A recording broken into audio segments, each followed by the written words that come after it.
Mirëmëngjes të gjithëve. Ju përshëndesim drejt për së drejti nga Kuzhina e Rezidielli. Mirëmëngjes Albana. Është e premte sot, prak fundjavë. Riciklojmë ato produktet që na kanë mbetur, sjellim receta të mira, të shijshme, të thjeshta për zonjat tona. Që dje kemi filluar, po, e vërtet. Ndaj përshëndesim zonjat tona që janë përpara ekranit të Report Televizion, edhe si çdo ditë, sot do të sjellim receta të reja, të shijshme, të thjeshta për ju.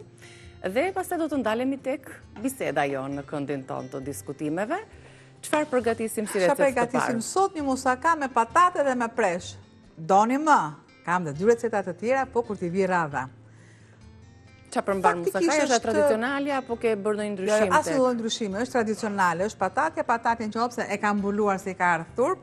Kjo patatja e mirë e kuksit, kur themi nga ato të mira, normalisht, sepse është e verdhë. I kam zier dhe kam vendosur që i kam shtuar pakës vaj, që të jenë mos ngjisin me njëra tjetrën. Pra ky është një sekret i patatës, sikurse mund të jetë i orizit dhe i makaronave. Kur i zjeni do t'i vendosni vaj dhe ato nuk ngjiten me njëra tjetrën, sa qëndrojnë në frigorifer. Po normalisht qëndrojnë 2 deri në 3 ditë. Më tepër jo, sepse dhe vaj fillon dhe të marr aromën, bashkim aroma që nuk është e këndshme në frigorifer. Kam qepën që e kam grirë, simpatike, vërdero, me pakës ujë, vaj nuk i kam shtuar. Dhe është momenti që unë t'i shtoj pak vaj, vajnë e ullirit, pemën e kemi. Dhe e fillojmë me qepën, si gjithmonë. Kam mishin e grirë. Mishin e grirë kam këtu, unë kam masat më të vogla, normalisht se ju keni, për shembull, ju keni te për një 1 kg patate ose 300 gram presh, diçka e tillë, keni 2 vezë, nëse unë kam një masë më të vogël, unë kam shtuar 2, po t'i vendos 1. Miell, po dhe kur them tek mielli nuk e di, dashuria ime e madhe është tek miell për të gjitha llojet e gatimit. Kjo është.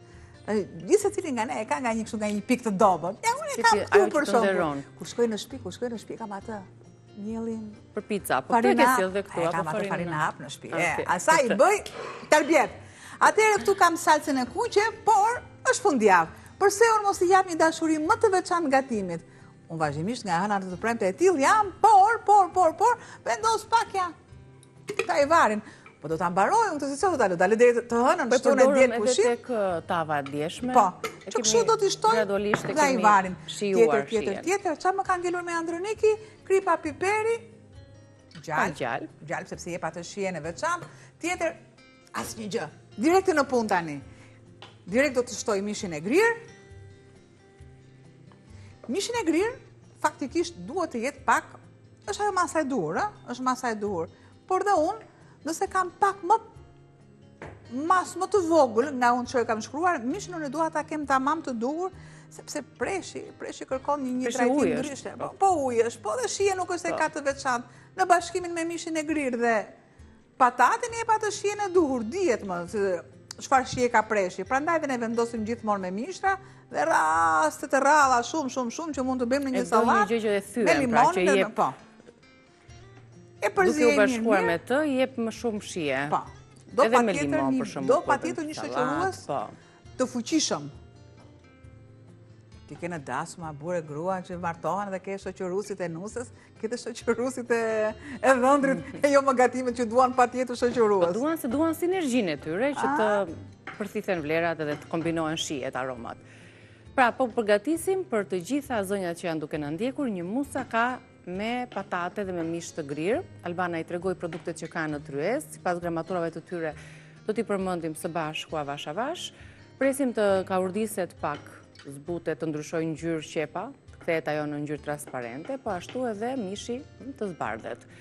Duke shtuar më pas kripën dhe piperin për të rregulluar shijen dhe vazhdon puna me pjesën tjetër të produkteve. Deri tani patatet kemi bërë gati, duke i prirë ato në fetza, në rraf. Albana i ka spërkatur me vaj, duke patur parasysh që ne sapo e filluam gatimin, por nëse do kishim më tepër kohë, që na duheshe të përgatisnin produktet e tjera, sigurisht që o një spërkatje me limon, ose të lirim qëndronin në ujë, që të mos oksidohen, sepse për shkak të amidonit ka këtë veti që nxihen. Po me vaj, i mbyllni, sepse unë janë të hapura. Dhe normalisht të pjesë këtu që shikoni ju, sepse më pëlqen që çdo sqarim ta keni në momente. Shikoni këtë këtu, kjo nuk është që unë nuk e kam spërkatur. Kjo është pjesa kur zihen patatet dhe janë njëra mbi tjetrën dhe në sidomos kur i vendosin një tenxhere të vogël, sepse gjithmonë zgjerrjet e perimive duan tenxhere të mëdha, pra që të marrin ajër. Unë i kam pasur patatet njëra mbi tjetrën. Kjo është arsyeja, por në momentin që unë i kam të tilla do të thotë që nuk ngjisin. E bëj dhe sjarim dhe s'ka. Këtu do të shtoj direkt. Kam djathtin e grir, do të shtoj salcën. Tek salca e tham shumë mirë. Nëse është e koncentruar, mua më do një lugë gjelle, nëse është e koncentruar, dhe këtu që është në thojza e holluar, sepse është e punuar, e përpunuar, do të shtoj dhe një lugë. Ka qenë kjo recetë musakaz dhe pastaj me patate dhe mish të grirë dhe pastaj kanë ardhur edhe këto musakat e tjera, jo me perime, jo kombinime të tjera. Patate, patlıcan, kungull. Por, ka një veti. Kur kemi patate kungull, normalisht nuk do të qëndrojnë të ngjitura, të puthitura mirë, sepse janë të dyja që përjen në forma cilindrike dhe rëshqasin. Po, rëshqasin si puna kur rëshqet dheu i tokës. E tillë është, prandaj edhe duhet që të ka urdisen të gjitha bashkë me mishin e grirë. Ky është një sekret i kuzhinës. Jo të bëjmë shtresa, prandaj është musaka. Musakaja është shtresa. Fiks.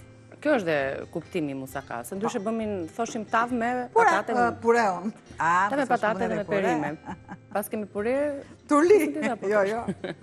Ose thoshim turli, ose një tav me perime, ose një emër tjetër. Por këtë ka dhe si origin kjo emërtimi i recetës. Unë nuk shtoj as kanell, as karajfil, as një gjë. Përse? E kam shtuar gjithmonë kur unë kam bërë kimën, dhe me sakt është e kima bolognese, kur bëjmë makaronat e kimë bolognese. Nuk më duhet këtu.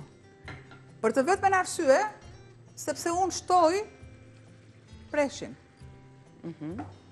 Kjo është arsyeja që unë nuk kam shtuar ose ta shuaj me verën. E lë të tillë, janë në mush pak ose fare ujë këtu. Do të lëm të zbutet, të marrë dhe aromat e pjesëve të tjera të gatimit, salca, alvari, qepa dhe mishi i grirë. Si që shikni, preshi nuk është grimcuar, por është lënë si që veprojmë prerjen e tij për gjellë, duke qenë se është tavë, është musaka. Patatet në fund do t'i shtrojmë tek tava, pra pak a shumë produktet janë duke u paksuar nga tryeza për të vazhduar me zbutjen e tyre dhe ndërtimin, montimin, pastaj që është pjesa finale e musakas. Bëjmë gati dhe bimët aromatike, siç është majdanozi, duke ashtuar pikërisht në tigan, ku vazhdon vlimi i produkteve. Ja t'i shohim dhe njerë së bashku, të ndërthurur, të ndërtuar në mënyrë të shkruar në recetën tonë të përditshme për çdo gatim, çfarë përmban musakaja me patate dhe presh. Ju duan 1 kg patate, në ekran keni produkte për gjithë familjen tuaj, pra për një familje mesatare 4-5 antarësh. 1 kg patate, 300 g presh, 2 qep mesatare, 500 g mish i grirë, 1 lugë gjelle salcë domate, 70 g djath i grirë, 500 ml qumësht, 2 kokra vezë, 100 ml vaj, 1 lugë gjelle gjalp, 2 lugë gjelle miell, krip, piper i zi, arë moskat, rigon dhe majdanoz, sipas dëshirës. Këto janë bimët që do t'i shtoni për t'i dhënë aromën e preferuar musakas. Ja, këtu është mbushja tani që është pjesa kryesore, përveç patateve, harxhi, me qepën, mishin, bimt aromatike preshin, do t'i shtojmë edhe pa dyshim edhe në çikat çavall. Praktikisht ka vetë një hapje, që të themi të drejtën dhe të jemi korrekt.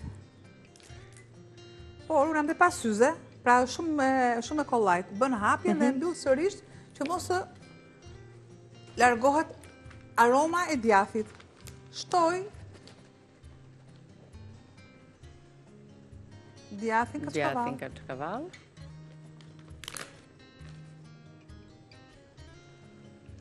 E përzije dhe heqet e thikën.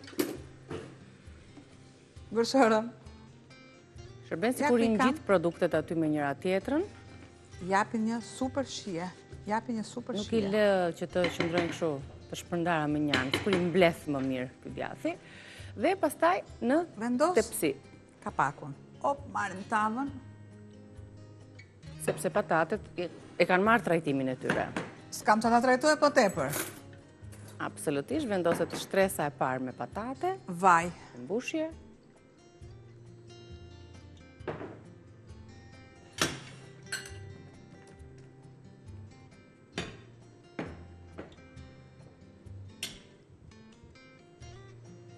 Sa e kollajt që është, kur vendosin vajnë?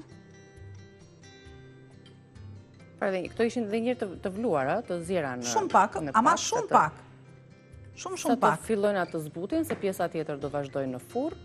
Pra, një val, hidhu vaj dhe qëndrojnë për bukuri. As nxihen.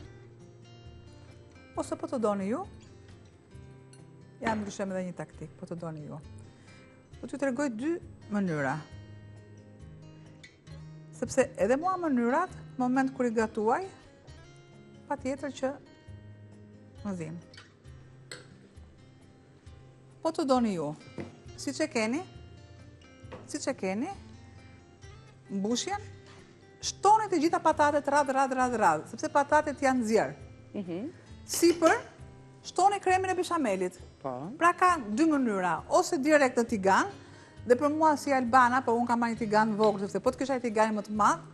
Sepse e programuam që do ishte në furr. Po. Kështu që po ta nisnim në një tigan tjetër. Do të veproja në e kaloj.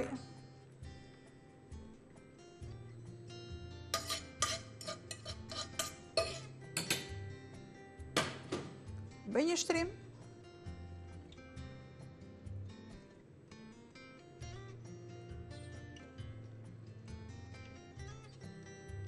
Dhe pjesa tjetër e recetës vijon me beshamelin. Kam përshtypjen që kemi pak miell, kemi gjalpin, qumshtin për një beshamel kremos dhe shumë të mirë.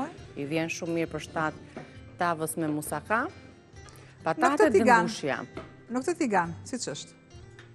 Që t'i jap atë shijen e duhur të mbushjes, po. Vendosim gjalpin të shkri dhe miellin dhe sa ky proces të ndodhë, ne bëjmë atë shkëputjen tonë të përditshme për mesazhin promocional të Prostatol. Gati edhe për të përfunduar beshamelin, që dihet tashmë formula, në sasi të barabartë të yndyrën edhe mielli, nëse doni një beshamel të pak okryzuar edhe tjetë i një trajtshëm edhe kremoz, dhe më pas të shtoni qumshtin. Ja t'ja afroj, qumë është pasterizuar tradita. Derisa mielli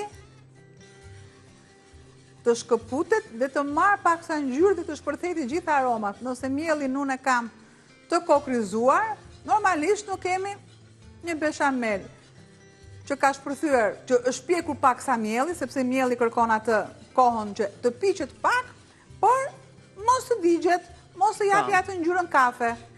Nëse unë kam pak më tepër ngjyrë te mielli, normalisht është gjurma e ngjyrës që ka lënë salca. Shtoj. Ja një sekund. Pakës qumësht. Por e mirat mirave është që mos të jetë nga frigoriferi. Nëse unë e kam nga frigoriferi, e shtoj gradualisht, që mos kem atë ngjitjen e miellit, kokryzimin e miellit.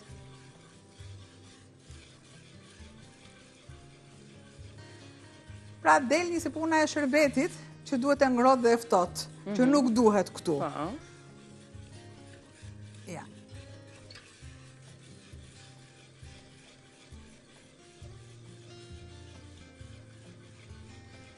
Kemi para ngrohur dhe furrën, dhe gati për t'i shtuar edhe pak Niki, të lutem, vetëm thjesht më ndaj një vezë. Më ndaj të dyja, më ndaj këto të lutem. Veç të bardhën, veç... Jo me bashkë aty, po nga që... Okej.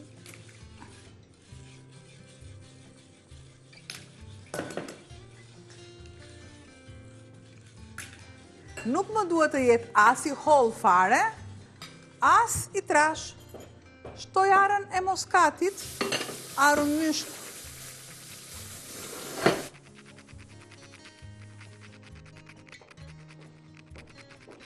Normalisht një lagje e Tiranës.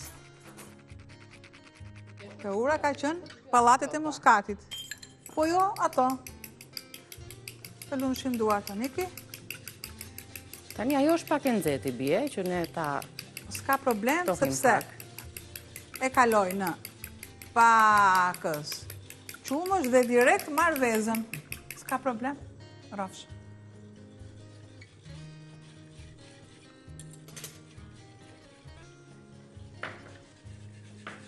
Përzierje të shpejta, që unë mos të kem prerje në vezës, ose pjekjen më saktësisht, ashtu quhet pjekja e vezës. Dhe ja, rezultati u arrit pa kokriza, pa prerje të vezës, gati për të ambuluar musakan, tavën tonë. Shtoj masën e djathit, e thashë, ne s'kemi gatim. Kripën e kam shumë kujdes, sepse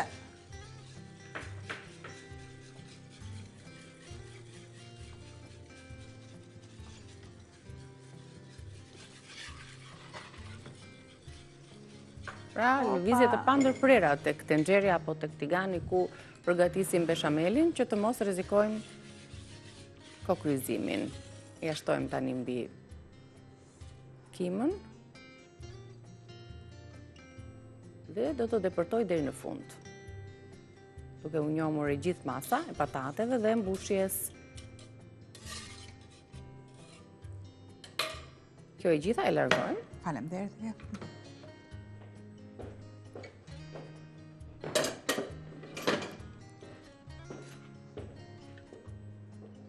Sigurohemi që t'i mbulojmë mirë, mos thahen, se një nga funksionet që do të luaj beshameli është që të mos thahen edhe perimet.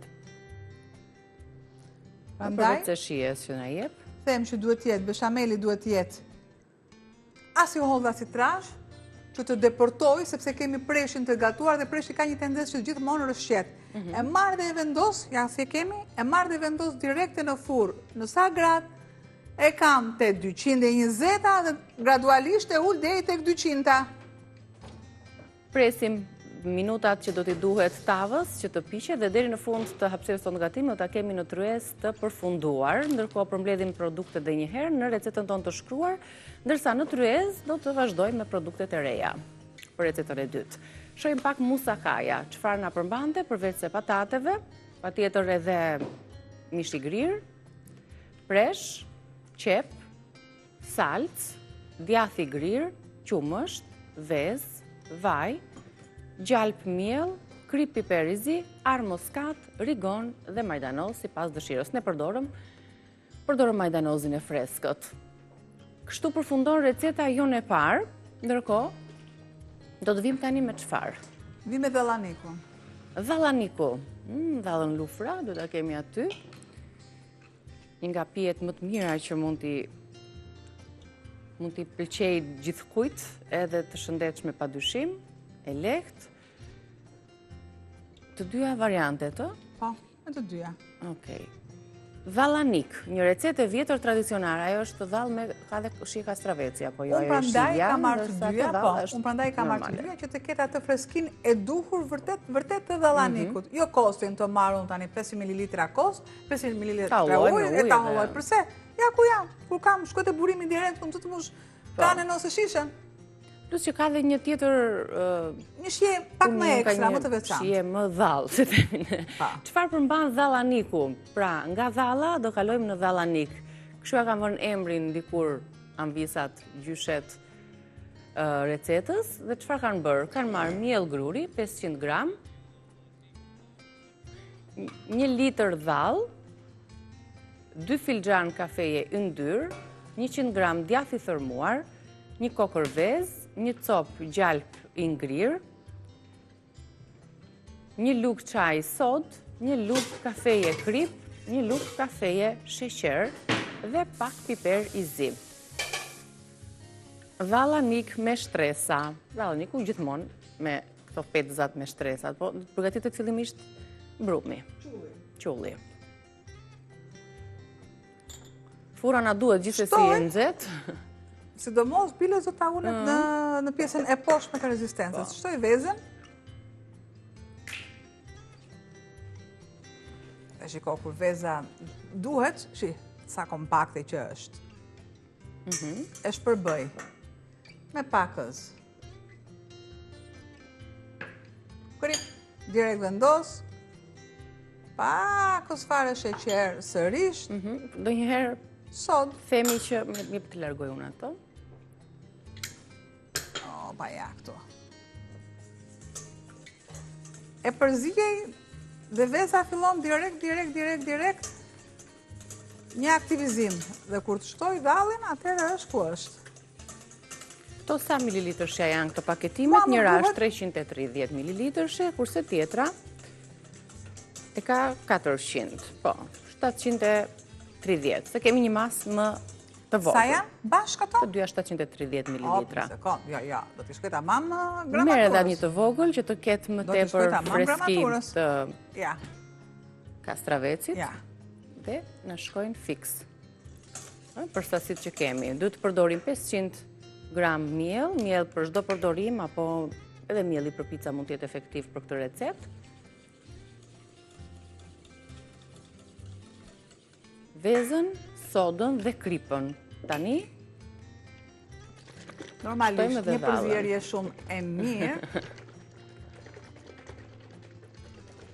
Dje shumë mirë, çdo gjë që është e paketuar duhet se precipiton fund, edhe duket dhe ajo konsistenta sa e trash është dhalla. Si e thonë në dialekt, dhallti, ose dialektore. Edhe pakon tjetër, kutin tjetër. Vërtetisht 1 litër dhallë. Dhe mos kur bëjmë ato recetat, pispeli, lakror me i gjethe jeshile, këto gotat e dhallës. Është një recetë. Janë kombinimi më i duhur. Ndër të rallat që që kërkon gjalpin e kërkon të jetë në ngrirje. Pra si kurse tarta që kërkon gjalpin, unë nuk e kam në ngrirje. Ishte në frigorifer. Normalisht do bëj një hapje me furç. Për ju për shkakun që e keni në ngrirje gjalpin, normalisht e kaloni me një copë letër, por vazhdimisht kam dëgjuar pse me letër. Unë mendoj që me letra është më higjienike në gjithçka, në pastrim dhe në hapjen dhe në shtrirjen e gjalpit. Prandaj edhe unë e kam marrë të shkrirë. Po, domethënë gjalpi shërben për lyrën e tepsisë. Po, dhe të petëve sipër. Pra kur peta është nxehtë, në gjalpin e ngrirë nuk e ke nevojë të nevojshme as me furç as me asgjë. Marrë dhe shtoj gradualisht, miell. Unë këtu nuk kam 500 gram miell. Po normalisht ku kam pakon tjetër, pa problem. Armatën time të miellit që kështu. Ne e shohim dhe me sy se çfarë sa miell na duhet, derisa të arrim te 500-ja. Një përzierje shumë të mirë. Nikite lutem më ndryshon pak pozicionin. Po, vendosim tavën poshtë. Dhe të vendos tavën ta vendos sipër.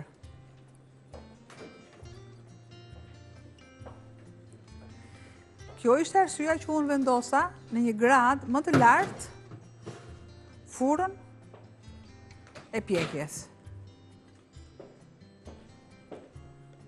E vendosim edhe?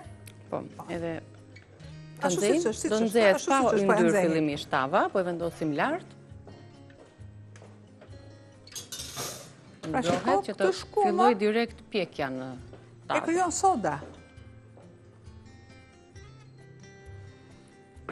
Shumë mirë, bëhen edhe palacinkat, ose krepat. Jep një shije më të veçantë, sepse nuk është gjithmonë që ne të përdorim këto recetat shablon. Paka shumë ajo masa është e duhura, plus minus 100 gram miell ekstra ose munges për të arritur këtë rezultat. Pra do të bëhet një masë brumi që është pak me trash i bie se sa qulli, që është pak me trash se sa krepat. Ja. E punojmë shumë mirë. Dhe lëm pak që të nxehet mirë tepsia, që të marrim rezultatin e duhur, shtojmë edhe vajin, dhe lëm pak të qetësohet edhe brumi. Çdo brum ka nevojë të qetësohet. duke e trazuar, duke e lënë pastaj që të pushoj pak, aq sa është dhe minutazhi i reklamave tona dhe ju presim pas tyre.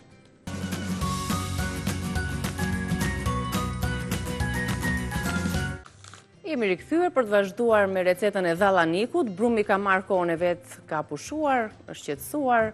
Ndërkohë kemi vendosur tepsin në furr për të nxehur. Albana e merr dhe e sjell në tryez për të vazhduar me pjekjen. Ja, ka marrë atë nxehtësinë e duhur në mënyrë që të mos qullet akoma më tepër qulli. Ne e duam të jetë i tillë. Ja, siç kam letrën. Atë çmirja bëre që të mos na iki dëm ajo pak nxehtë. Sasi gjalpi tek letra. Me një garushde do ta marrim brumin dhe do ta pjekim. Por jo do ta pjekim shumë. Sa të piqet pak, vazhdojmë hedhim. Kam vendosur gjalpin të shkri, në të kundërt e kemi të ngrirë. Po, sepse do t'i spërkasim petët pas çdo pjekje. Edhe pak fare këtu. Sa më të holla petët, aq më i mirë del dhallaniku, duke qenë se do të jetë shtresa. Ja. Direkt e vendosim në furr. Merr një pjekje pikset, piqet pak fare, pa marr ngjyrë, sepse do të vendoset edhe me shtresa në furr për të pjekur. Ne e sjellim, e lyejm përsëri me gjalpi, hedhim edhe djathi që tani apo pasi të djathi? Edhe djathi formuar. Sipër shtresës. Unë do veproj paksa si ndryshe. Pse quhet dhallanik? Sepse përdoret dhalla, është përbërësi kryesor, është më se thjesht shpjegimi. Do shtoj një mas djathi te gjalpi. Po, dhe aromatizohet. Jap një shije dhe një rrugë e 2 punë. Kalojmë edhe pak. Shtres pas shtrese. Janë të gjithë aromat. Edhe pakës këtu.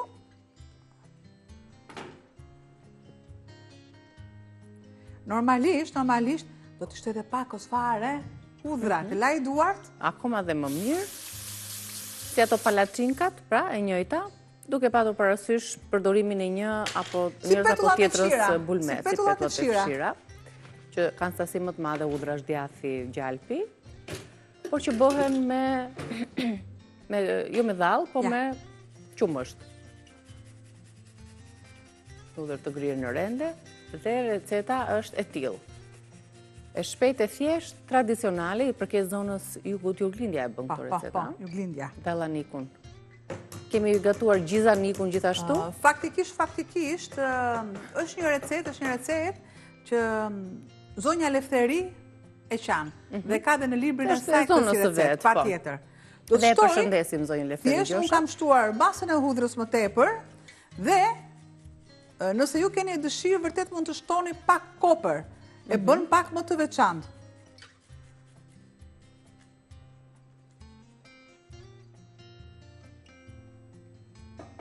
E gjithë kjo masë më kalon këtu. Ull nxehtësinë. Ti hedhim një sy ndërkohë. Opa, ja. Nuk e djegim vajin. Thjesht bëjmë atë tretjen e duhur. Akoma ndihet ajo aroma e kastravecit e kësaj. Shumë mirë. Shumë mirë. Nuk i dham ngjyrë, thjesht sa un piks. S'ka nevojë të jap ngjyrë, sepse do kaloj gjitha. Po. Thjesht mua më duhet të ketë atë në piksjen. Ja.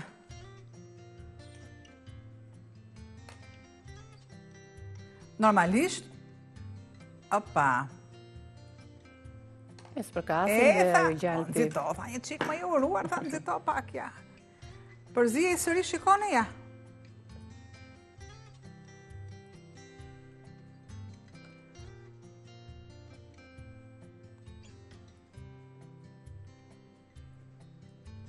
Pra, merë të njëjtën sasi garushdesh, si që shodhëm tek e para, që të jenë... Dhe ka një shije? Të jenë njësoj. Njësoj, si, mën tjetë, na e pak. Pra, ata arom ka dhenë.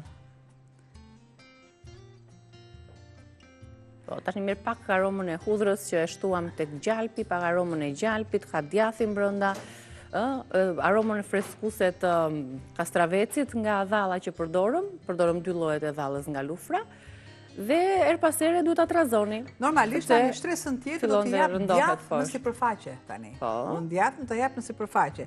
Kam shtuar djathin që të jetë tek gjalpi, por të shtot djath akoma edhe më shumë, sepse djathi dhe gjalpi është që japin këtë paka shumë, këto që kanë gatime që kanë gjalp më tepër, është dhe një recetë tradicionale e Elbasanit, që është bugacja, që kërkon mbledhjen e petës me gjalpin, punimi. Dhe vendoset e gjitha vendoset në bukë.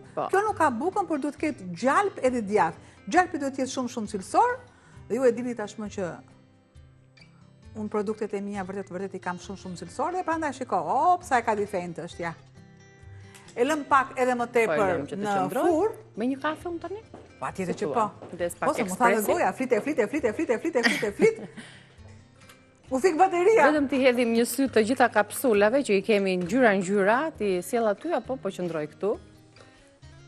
Kemi deliciozën, kemi kafen intenso nga Lavazza, Modomio gjithashtu, Qualita Rossa që është ndër të preferuarat tona, dhe Cafeinato, dhe kanë rënë dhe kapsulat të tjera poshtë, sipas ngjyrave, shijeve dhe preferencave.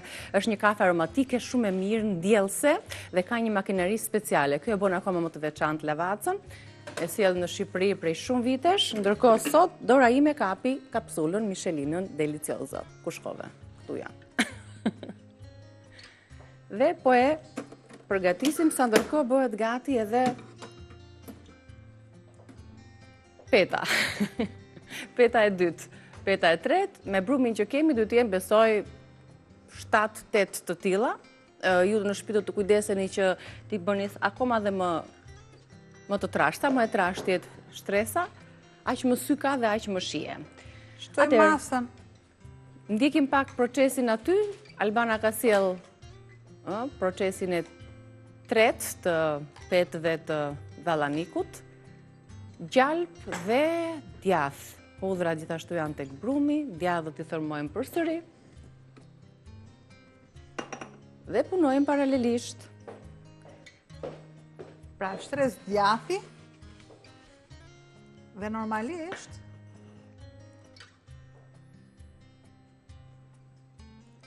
e harova, po si?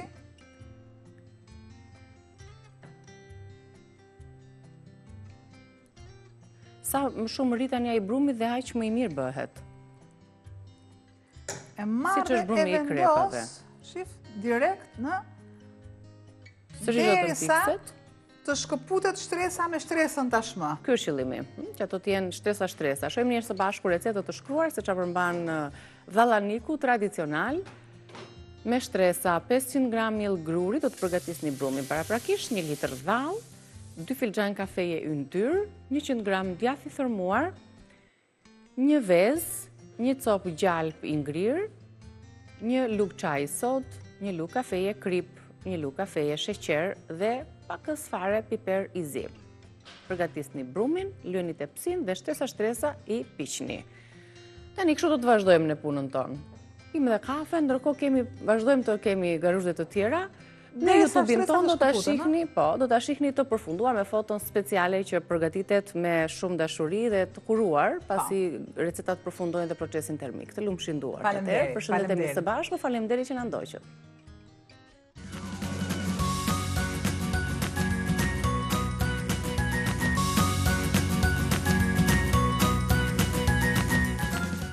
Mirë se erdhët në Reze Dielli. Kam kënaqësinë që këtë bisedë ta ndaj me një të ftuar shumë interesant. Ai vjen nga Kanadaja, ku ka jetuar për 25 vite aty, po ka një histori shumë të bukur dhe interesante të jetës së tij për mënyrën se si ai e ka parë dhe ka perceptuar jetën.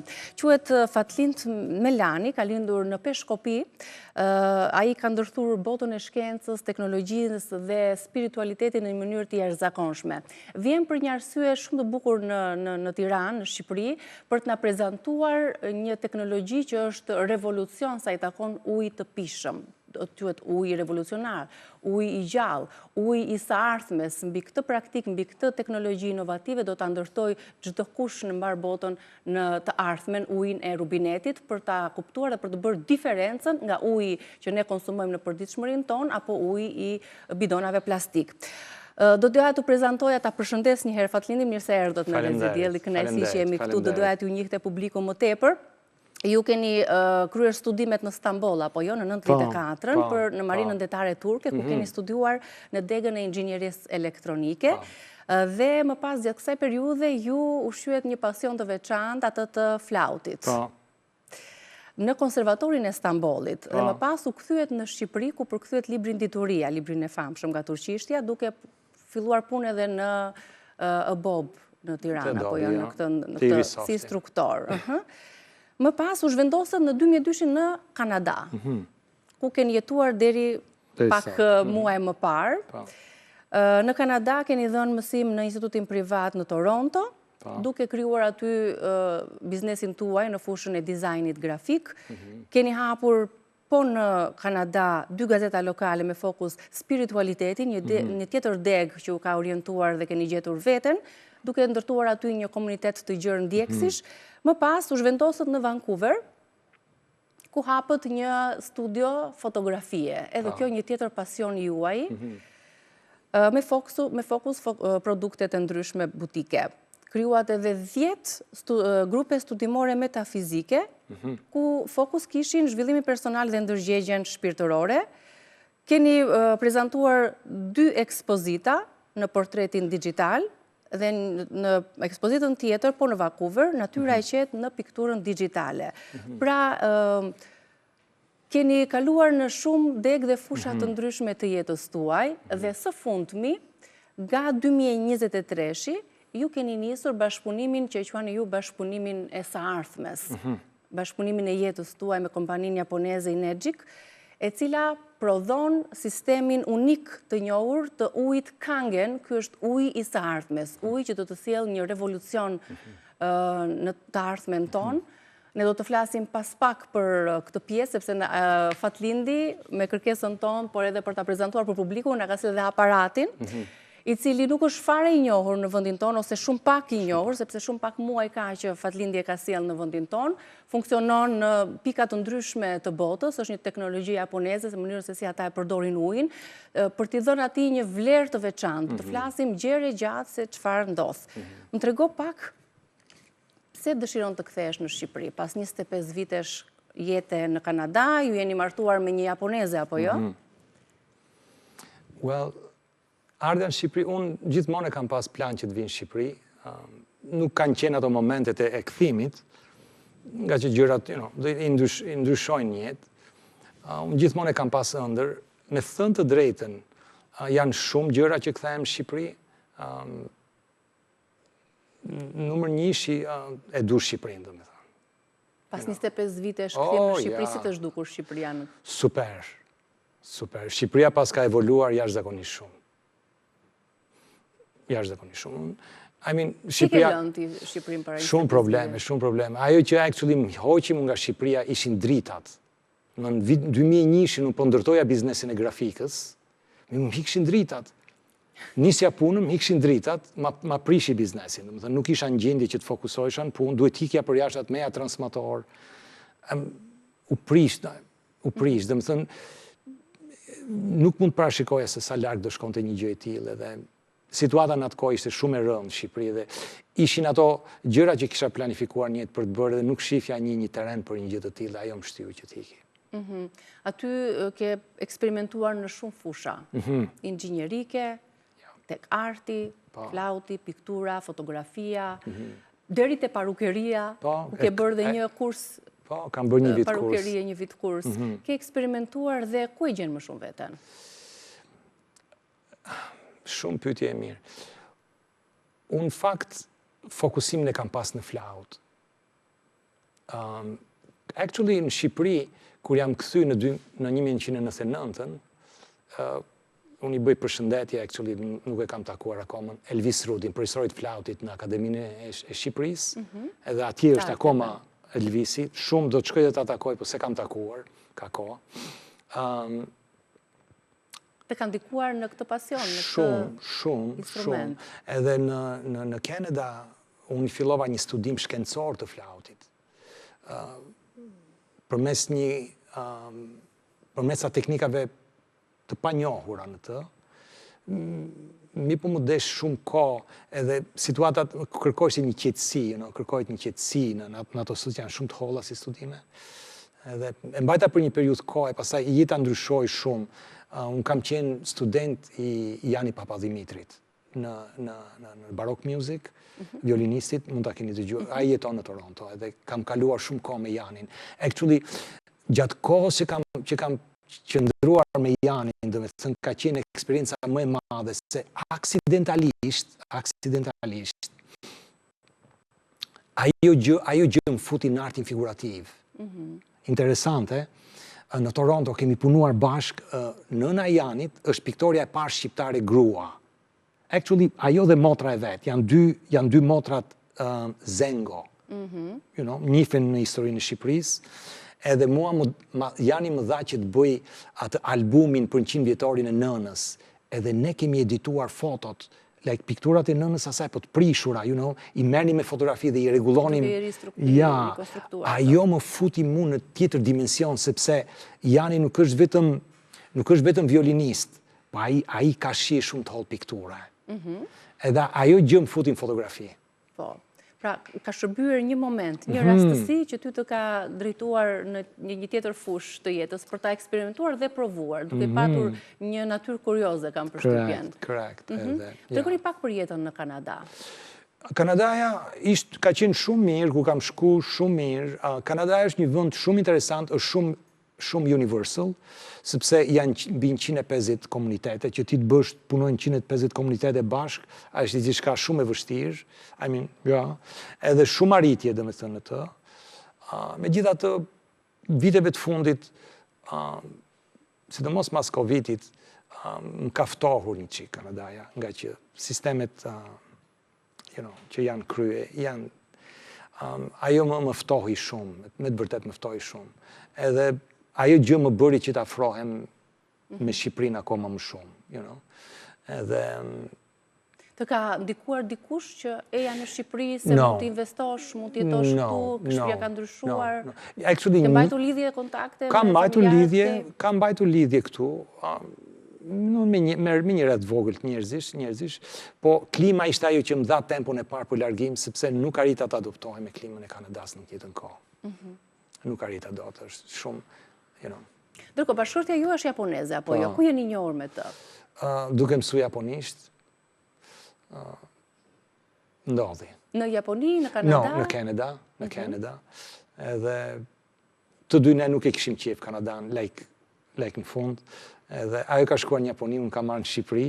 Si do të jetë bashkimi juaj? Ndërkohë që ju keni vendosur të ktheheni në Shqipëri përfundimisht, apo është plan? Ja. Unë do rikëtu. Do qëndroni këtu? Ja. Do ta bindësh bashkëshorten të rikthehej dhe ajo të jetoj këtu? Ka ardhur ndonjëherë në Shqipëri? No, ky është ping-pongu. Ky është ping-pongu tani fatlindit. Unë muajin tjetër do shkoj në Japoni një muaj, në nëntor.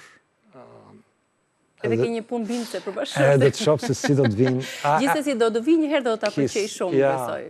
Po. Shqipërinë. Po.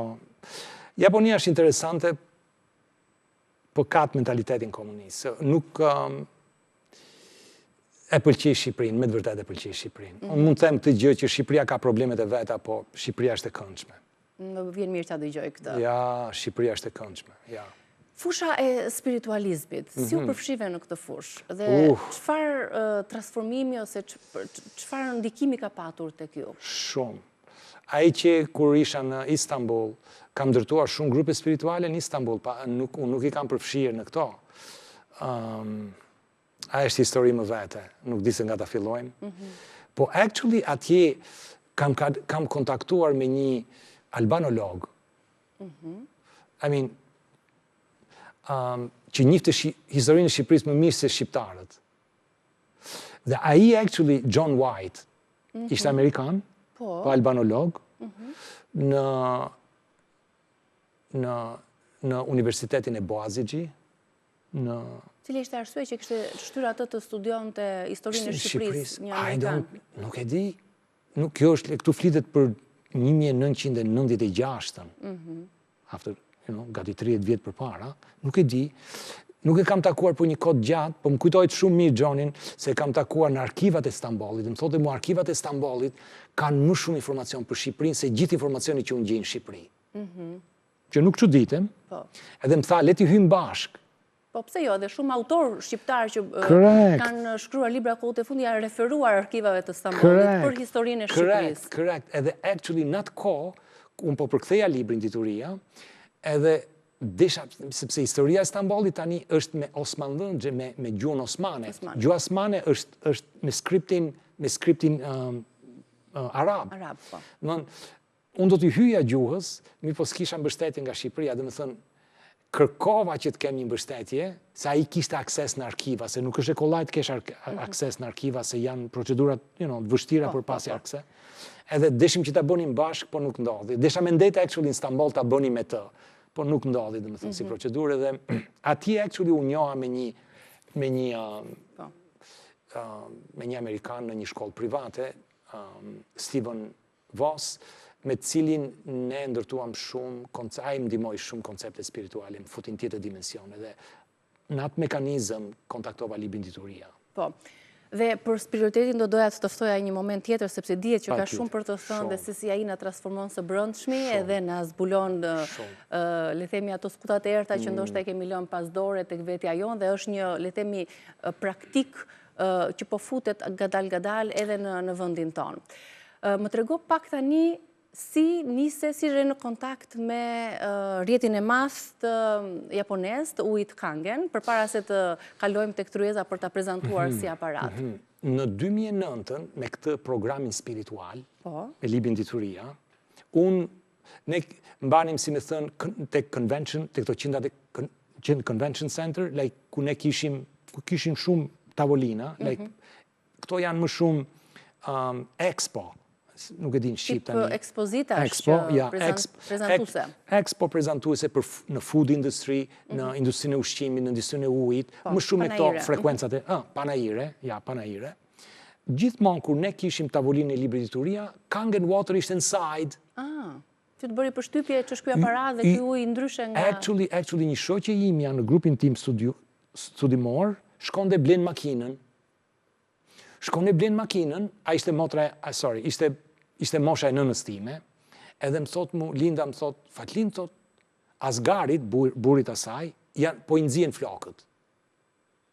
Me këtë ujë. Nga që i njifja Asgarin, ishte indian, i kishte flokët e bardha, oke?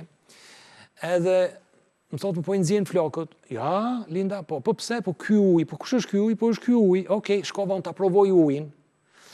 Edhe Toronto ka ujë shumë të keq, sa ato e marrin ujin nga Great Lake është shumë i kontaminuar. Edhe unë fillova duke pi ujin, po në atë kohë vuja nga smundje lëkure.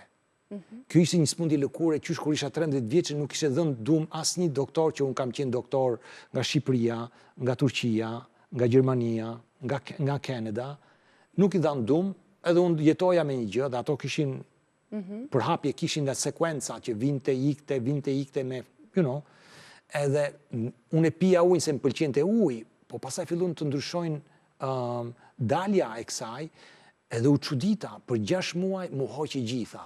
Pra, vetëm me ujë një shërua duke konsumuar, po dhe duke e lartë no, vetëm konsumim. Unë nuk e dija që lajshte, unë thjesht merja ujë se e pija, unë nuk e dija se që kishte më shumë. Nuk e dija proceset e ujë që kishte brenda. Unë thjesht më pëlqente, edhe u çudita, dhe e vetmja gjë që unë ndryshova ishte ujë. Pastaj kur unë i bëra kërkimet që ndodhi, ato unë e pashë unë nuk isha i vetëm. Dhe më pas doje që këtë teknologji...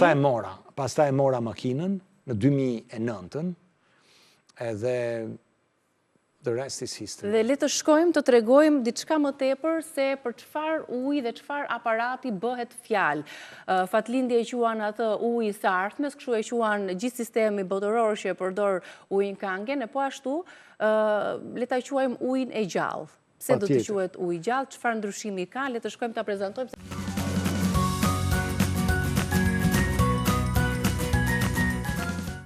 Ky është aparati. Prezantohet për herë të parë në Shqipëri, në studion tonë Reze Dielli, fal Fatlindit. Më trego pak çfarë është uji Kangen dhe si funksionon ai. Na, uji Kangen në japonisht do të thotë të kthesh në origjinë. Si fjalë, actually dhe japonezët me i pyet, nganjëherë nuk e dinë. Kur a themun Kangen tsu, ja, then ato e kuptojnë se ç'është. Ky është koncept. Kush është principi i ujit Kangen është ky. Është fillimisht kjo kompani ka nisur në vitin 74, domethënë ka 51 vjet përpara, si joint venture me Sonin, se ishte bashkë me Sonin e Japonisë, dhe ky nisi si një proces, se Japonia e ka shumë të evoluar ujin, sistemin e ujit e ka shumë të përparuar, dhe u nisi si një proces shëndetësor medikal. Medikal që do të thotë përdoreshe në spitale. Edhe sot. Ky lloj uji. Edhe sot. Ky sistem, planimetria ishte ky, si të ndihmojmë ne njerëzit që kanë probleme me kancerin. Ky është tendenca e kësaj makine. Ja, edhe sot në Japoni përdoret në spitalet e kancerit për cancer treatment. A ka prova shkencore që e përdorin? Jo, po kjo është pajisje medikale certifikuar, ku s'ka më shumë se sa aq prova. Do me thënë, ky produkt njihet dhe suportohet nga 6500 doktor japones. Flitet vetëm për spektrin e brendshëm të saj, do me thënë. Now, që t'japun ca koncepte, ç'a do të thotë pajisje medikale certifikuar, okay? Që një pajisje medikale të certifikohet, duhet që stafi që është stafi shpikës, që bën shpikjen, ato janë guinea pigs. Ato, të gjithë procedurat që kjo makinë thot që bën, ato do t'i provojnë fillimisht në trupin e vet. Ky është liq në ciklin medikal.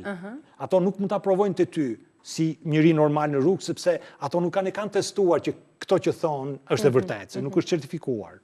Now, në Kanada... Pra, se shumë ilaçe provohen të kafshët. That's correct. Ta kanë provuar të vetja e tyre. That's correct. Sepse efekti mbi kafshën nuk mund të jetë i njëjtë me efektin mbi njeriu. Absolutisht. Now, në Kanada dhe në gjithë perëndimin duhen 7 vjet teste. Mbas 7 vjetësh ti futesh në certifikim dhe provohesh nëse ajo që ti thua vlen apo s'vlen. Në Japoni është 12 vjet. Do me thënë, kësaj kompani nuk, po kalove certifikimin japonez, ti ke kaluar certifikimin më të vështirë dhe më rigoros. E kuptova. Pra pas 12 vitesh është futur. Actually, kjo pajisje i është dash 20 vjet që të kalon për përdorim publik. Do me thënë, në vitin 95, kjo pajisje, nga 74 deri 95 tani është certifikuar edhe si produkt shëndetësor, se si produkt medikal, ne s'mund kemi akses, si njerëz normal. Sepse të tilla i ka funksione që do t'i tregojnë, se prodhon diku te 7 lloje ujrash. Correct. Edhe në 95 pastaj, kjo makinë ka mbi 12 certifikata. Do me thënë, në industrinë e ujit, nuk ka sistem ujor që i afrohet Kangeni, jo të comparet me Kangenin. Krahasohet me to. Sepse koncepti është i tillë, unë mund të them çdo gjë, ti mund të thosh çdo gjë për atë gjën që ti prodhon. Unë them këtë, kush të njeh ty? Kaq. Më trego se kush të njeh ty. Kangeni është e certifikuar, jo vetëm si pajisje medikale, kjo pajisje ka brenda 8 elektroda titaniumi të lyera me platinium. Që të regon që për jetëgjatësin, për pastërtin... Tani, mos haro këtë, jetëgjatësia, koshtrirja e certifikimit 12 vjet është për këtë fakt. Në qoftë se ti ke platinum, se ka komponent elektronik dhe ka komponentët fizik. Ti, jo vetëm që duhet testosh që ajo që ti thua është e vërtet, po ti duhet testosh që ti mban parametra gjatë kohës, se ti mund t'jesh shumë i mirë për 6 muaj, pastaj parametrat bien. Rrugës, si çdo pajisje. Jo vetëm kaq, po ti mbasi ti je certifikuar mbas 12 vjetësh, ti duhet të ricertifikohesh çdo 2 vjet. E kuptoj. Tani me këtë që ju thoni, kjo pajisje që do të tregojmë pastaj si montohet dhe si funksionon. Për sa kohë e ka efektin në shtëpitë tona? Ju min si jetë gjatësi? Si jetë gjatësi. Kjo ka 5 vjet garanci dhe ka 25 vjet jetë gjatësi. Do më thë këtë pajisje ne vendosim sot dhe kemi për 25 vite në gjithë jetën në shtëpi. Actually, kjo është llogaritur për gjithë jetën tënde, sepse edhe mbas 25 vjetësh, ato mund të punojnë të elektrodat, të fiksin elektrodat dhe ajo vazhdon. Do me thënë, këtë makinë ti teknikisht nuk e blen 2 herë. Në këto 25 vite, nuk ka në një ndërhyrje që i bëhemi, kujton si që një herë në 5 vjet, qohet në qendrën e Ninexhikut, dhe ato e hapin makinën dhe pastrojnë elektrodat nga brenda. Një herë në 5 vjet. Ja, një herë në 5 vjet. E kuptova. Tani, më trego pak çfarë aty ku duam të dim dhe ne çfarë diferencë bën në ujin e rubinetit kjo pajisje. Ku ndryshon uji që do të konsumojmë nga pajisja Kangen, nga uji që blejmë zakonisht në shtëpitë tona. Çfarë i bën ujit kjo pajisje? Kjo pajisje bën 2 procese. Procesi parë është procesi filtrimit, dhe unë e kam zgjidhur për Shqipërinë sepse çdo vend ka probleme të ndryshme filtrimi. Vjen nga nga lloji i ujrave dhe probleme që kanë nga brenda. Dhe procesi i dytë është procesi i ionizimit. Uji ionizuar. Dhe i alkalizuar. Edhe i alkalizuar. Do me thënë, ionizim dhe alkalizim. So, ka një ndryshim midis fjalës alkalin and alkalize. Na, uji alkalin, që ato shesim për jashtë në për këto shishet e vogla, plastike, ai e ka pH-in aq sa ato thonë, se u atestojë unë atë, se s'kan ku ikin, po problemi është këtu. Teknikisht, ti s'mund të marrësh një ujë alkalin dhe ta fusësh në shishe, sepse kemikisht ajo nuk mund të rri alkalin, se humbet vlerën kur kalon kontakt me ajrin. Ato çfarë bëjnë, ato fusin kemikate brenda që të mbajnë karbonatet, nivelin e karbonateve në stadin që të mos kthehet në acidik. E kuptova, po edhe plastika ndikon apo? Ajo është tjetër gjë, plastika pa diskutim që ndikon, po flas vetëm si ujë. Ndërsa ky ujë, kur ne themi që ky është 9.5, është 9.5 ose është 8.5, është 8.5 pH, po ky nuk ka asnjë kemikat brenda, është H2O. Dhe gjithë qëllimi i kësaj shkence është që të zëvendëson gjithë sistemin ujor shtëpiak, që përdor sistemin e rrjetit, domethënë, dhe uji i Shqipërisë është kryevepër. Unë e lav ujin e Tiranës. Hiç se pëlqej ujin e Kanadas, hiç nuk e pëlqej. Pse? Sepse uji kanadez është ujë acidik. Dakor, ti e pëlqen ujin e Tiranës, pas kush nuk e përdor ujin e rubinetit? Shiko, problemi i ujit rubinetit në Tiranë është problemi i trajtimit të ujit. Jo shumë trajtime, po janë tubacione që janë problem këtu. Tubacionet, rrjeti tubacionet. Do me thënë, procesin e filtrimit unë e kam zgjidhur, po uji i Tiranës është i këndshëm sepse është ujë selite. Ku do gjesh ti ujë selite në Kanada? S'ke shanse të gjesh ujë selite në Kanada. Ti ke në një qytet vogël, si Tirana, ti ke ujë selite, ujë boville. Edhe ca lloj tjera ujrash. Këto janë ëndra për vendet caktuara. Është thjesht ato kërkojnë një ristrukturim të asaj dhe uji këtu bëhet i kryevepër. Now, sido që t'jetë uji, nuk ka krahasim me ujin e ionizuar. Uji ionizuar është totalisht tjetër univers.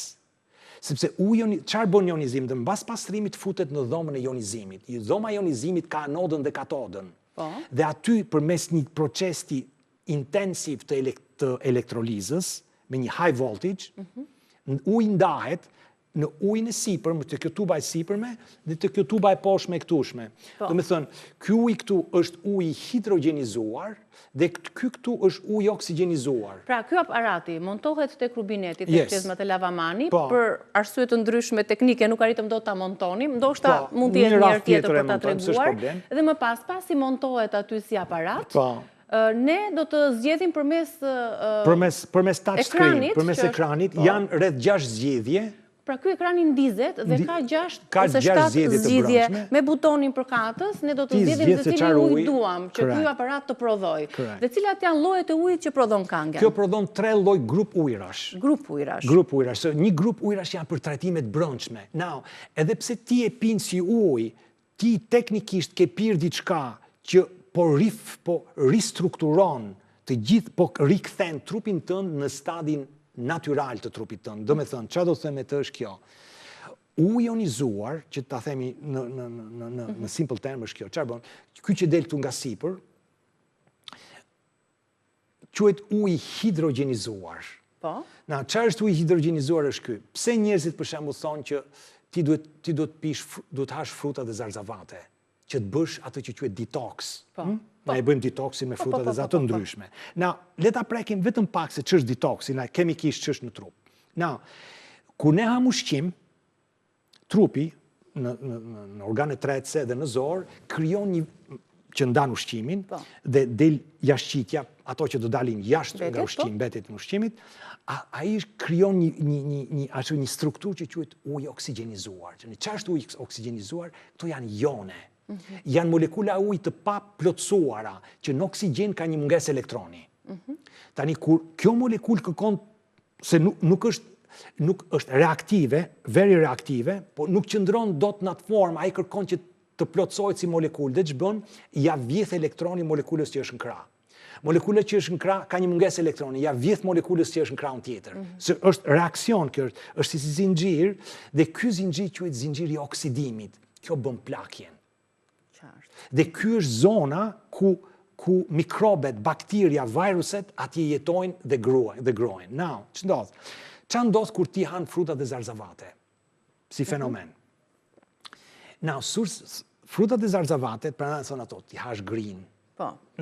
Sa më gjalla që t'jenë, ajo është një zonë e ujit të hidrogenizuar. Çfarë është uji hidrogenizuar? Është një jon, siç është uji oksigenizuar, po që në hidrogjen ka një ekstra elektron. Po është aktiv, futet në reakcion me njëherë, ai kërkon të plotëson veten, dhe çfarë bën? Kërkon që ta jep këtë hidrogjen, këtë ekstra elektron. Tani kur ti pin këto ujë, ti han këto ushqim, këto fruta dhe zarzavate, në vend që ujë oksigenizuar t'ja vjedh elektronit një conjunction molecule, kjo ujë i hidrogenizuar ja jep elektronin dhe minusi me plusin, po e them në gjuhën shqipe, minusi dhe plusin, ato neutralizojnë njëra tjetrën dhe kjo del jashtë si urinë. Qartë, e kuptoj, për që bëhet procesi detoksit, pra në terma kimike.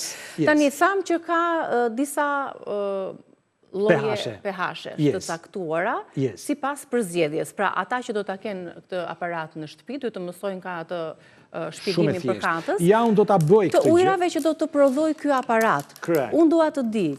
Si do ta kuptojmë? A ka ndryshim në shije ky ujë që do të konsumojmë? No, në shije actually. Çfarë do të kuptojmë ne ndryshe nga ujrat e tjerë që blejmë dhe përdorim në përditshmërinë tonë? Po. Uji i hidrogenizuar actually është shumë i shijshëm. Ai nuk ka ndryshim nga, si më thënë, nga 8.5 në 9, po është një ujë që kur ti fillon dhe pin, ti s'pin do të ujë tjetër më.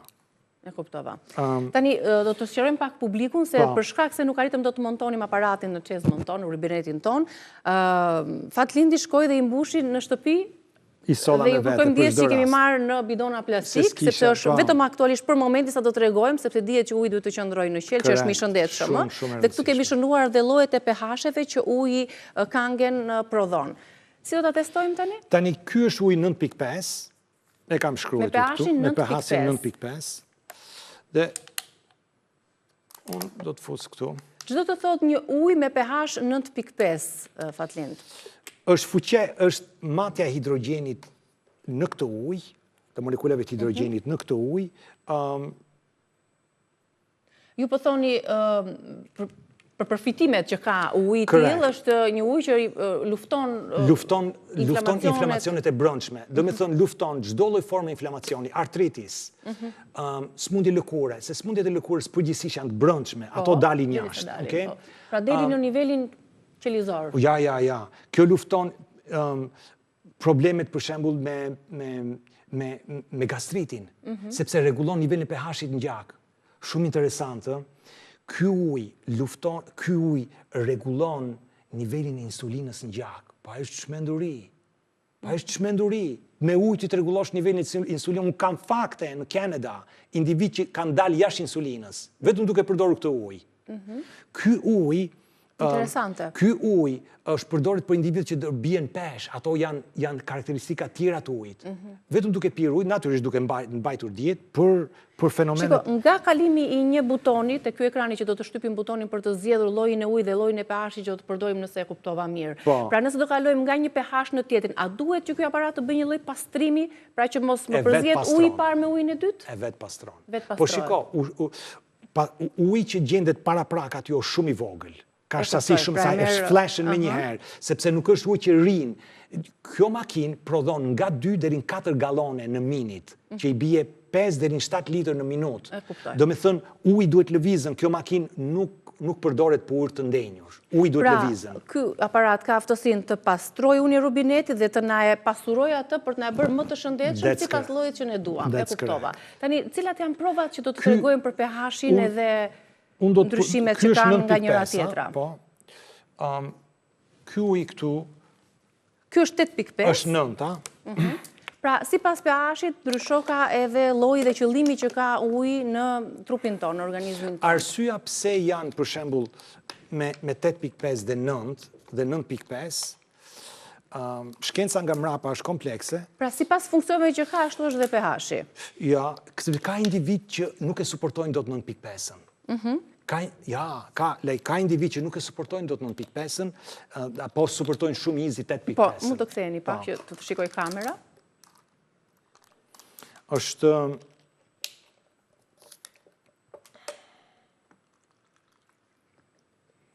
Kjo është 7-a.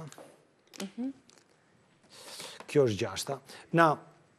Nga 7-a deri tek 9.5-a, këto janë, dhe me thënë 7-a, 8.5-a, 9-a, 9.5-a, këto janë ujrat që ne i pijmë.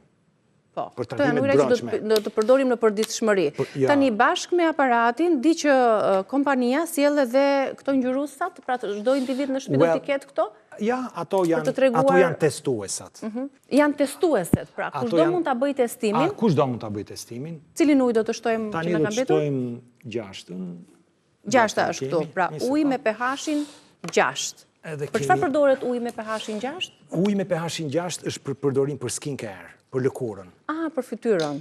Për fytyrën. Ja, po ti marr një herë për se më kësaj, kjo është hypoklorit acid. Po. Dhe këto janë ekstreme, ky është uji 2.5. Shiko, ky uji që sa po shtove? Yes. Është uji, po ty të duket sikur është klor, apo jo? Është klor? Ja. Ky ka aromë shumë të fortë klori. Actually, këtë ujë e prodhon kjo makineria? Kjo makineria. Po është ujë vetëm. Atëherë, ata që do ta montojnë në shtëpi duhet ta njohin shumë mirë, sepse mund të shtypim 6-ën edhe mund të pinë një ujë të tillë me këtë aromë të fortë të klorit. No, ka ca procedura për ta përdorur ata. Nuk është aq kollaj. E kuptova. Now, kjo këtu është një pH tester. Do të thënë teston nivelin e pH-it në ujë. Dhe unë tani do të... Shiko, ne mund të bëjmë dhe diçka tjetër, Fatlind. Yes. Pra, ky është uji Kangen që ke shtuar në përgota, ne mund të mbushim dhe një ujë të zakonshëm në çezmën tonë. Po, mund të mbushim. Ja. Actually, here. Kjo është uji çezmës tonë. Yes, ky është uji çezmës. Po. Të cilit do t'ja shtojmë ngjyruesin apo provën? Kjo është uji çezmës. Në gjithë globin kjo është ngjyra e çezmës. Nda vendosi çik veç këtu. Më vete. Now, ky është uji 11, ky është uji 9.5, ky është uji 9, ky është uji 8.5, kjo është 7-a, kjo është 6-a, kjo është 2.5-a. Dhe kjo është uji çezmës. Po. E po ta shihni uji çezmës është 7-a. E shikoni? Është afërsisht me ngjyrën e 7-s. Correct. Now, teknikisht, ky uji që është 9.5-a, 9-a, 8.5-a dhe 7-a, janë ujrat për pirjet brendshme. Na, 7-a është uji pa ionizuar. Arsyeja pse ai uji është pa ionizuar sepse ka ca raste që ti nuk duhet përdorësh ujë ionizuar. Për shembull, individ që kanë problem me veshkat, uji ionizuar nuk rekomandohet, prandaj kjo është bërë si zëvendësues e ujit, vetëm ky është uji filtruar, po jo ionizuar. Edhe fëmijët nën 5 vjeç. Këto janë vetëm dy ekstremet që individët nuk duhet përdojnë ujë ionizuar. Ujë ionizuar. Na, të gjitha këto tjerat janë ujë ionizuar. Na, kjo makinë ka rreth mbi 100 mënyra se si ti i përdor këtë ujë. Për përdorimet ndryshme. Për shembull,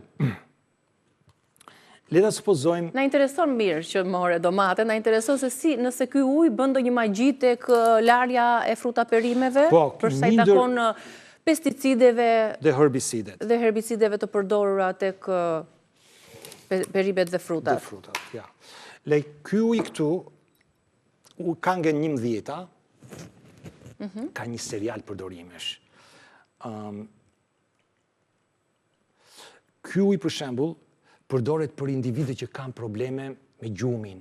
Kjo aktivizon melatonin, enzajmin e gjumit, dhe unë kam prova dhe këtu në Shqipëri, që ua kam kthyer gjumin, kam fillu duke flet gjumë, me një glëng, se këtë nuk do ta pish në stade normale të pirjes, se nuk rekomandohet kjo që të pijet, dhe jo shumë, do me thënë një shot, dhe kësa një teke rakije, para gjumit 15 minuta, një krye vepër. Ky këtu është ujë çezmës, që unë do marrë ujë qezme, edhe...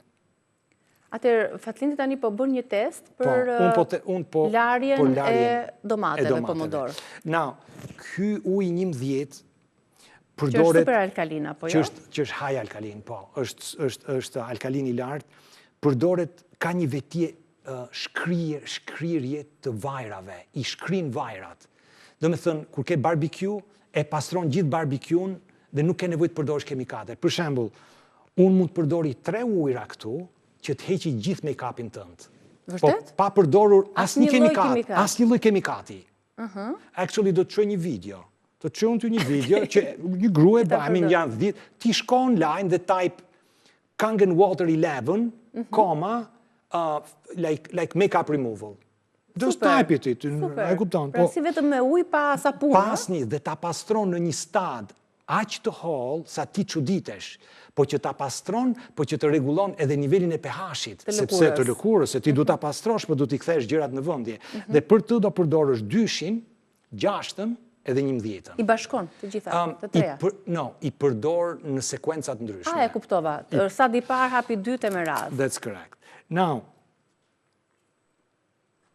pra aty shtove ujin me pH-in alkalin, pH-in 11, ujin super alkalin. Po, ky është ujë alkalin, pH-it 12. Unë duhet ta ledhe një qik më shumë, do ta ledhe një qik më shumë, dhe do ta shoh. Unë e letë rreth 10 minuti, edhe ajo fillon dhe sigurisht që të çlirohen të nxirren të gjitha herbicidet dhe pesticidet. Pra, deri në këtë nivel kemi arritur, pra që të shërojmë edhe gjendje të caktuara shëndetësore vetëm përmes ujit të rubinetit. Vetëm përmes ujit. Kjo këtu, për shembull, 2.5 përdoret për disinfektim. Kjo nuk ka sistem bakterial dhe mikrobor që t'jeton më shumë se 30 sekonda. Është e testuar, është e certifikuar, se çdo gjë që kompania thot, ai duhet suportohet me certifikim. Edhe kjo makinë është e aprovuar nga FDA-ja. E kuptova. Një nga eksperimentet është ky, 2.3. Kjo është arsyeja që vetë ke quajtur ujin Kangen ujin e gjallë, ujin revolucionar, ujin e së ardhmes, që uroj dhe shpresoj që pse jo të bëhet pjesë e familjeve tona duke u njohur, duke marrë informacionin e duhur për mënyrën se si ky ujë funksionon, funksionet që ai ka, si mbështet gjendje të caktuara shëndetësore, uji është jeta. Dhe përmes ujit ne duhet kuptojmë se sa benefite dhe sa të kujdesshëm duhet jemi për ta përzgjedhur atë. Mos flasim pastaj për ujin e lënë në bidona plastik në temperatura të ndryshme, për riciklimin, ripërdorimin e tyre përsëri duke konsumuar, duke sjell pastaj dëm edhe efekte anësore të shëndetit tonë. Faleminderit, Fatlind. Shumë faleminderit. A ka lidhje kjo edhe me pjesën e rikthimit tek natyra, te ujrat e natyrës, duke kthyer burimin në shtëpi? Në shtëpi. Do me thënë, ky sistem ka për zëvendësuar gjithë ujrat në shishe. Po. Se teknikisht sa do i mirë që t'jetë ujë në shishe, it doesn't matter a është shishe plastike apo shishe qelqi. Ato e në tjera probleme. Po ujë që është në shishe është ujë vdekur. Po, e kuptova. Kjo ka energjin që provohet në moment. Edhe në Shqipëri që ujë është në depozit, që e mbajnë depozit, mjafton që ujë të futet në lëvizje. Pra mund të jetë pa problem përdorimi dhe në ujrat që vinë nga depozita në çeshmën tonë. E kam zgjidhat që me sistemin e filtrimit që ai ka. U ke prezantuar shumë njerëzve në Tiranë apo janë në hapat e parë të prezantimit? Si kanë pritur? Janë konfuz, duan prova, fakte, si ka mundësi, ka pikpyetje, skepticizma? Kanë pyetje, po ajo që unë bëj është kjo, unë u alë që ta provojnë ujin për 1 muaj, pa pagesë. Vinë, u japi ujë pa pagesë, edhe ato vendosin. Kur ato vendosin që unë dua ta marr tani që ka vlerë, ato e marrin. E kuptova. Shumë faleminderit. Ishte një qasje interesante e re edhe për ne, për të njohur diçka ndryshe në lidhje me atë që ne përdorim më së shumti në përditshmërinë tonë, siç është uji. Faleminderit Fatlind që erdhe dhe prezantove në Reze Dielli. Faleminderit edhe ju që na ndoqët, kalofshi një ditë të bukur. Ndërkohë ne po bëjmë atë procesin e larjes së make-upit me ujë vetëm pa sapun. Ja.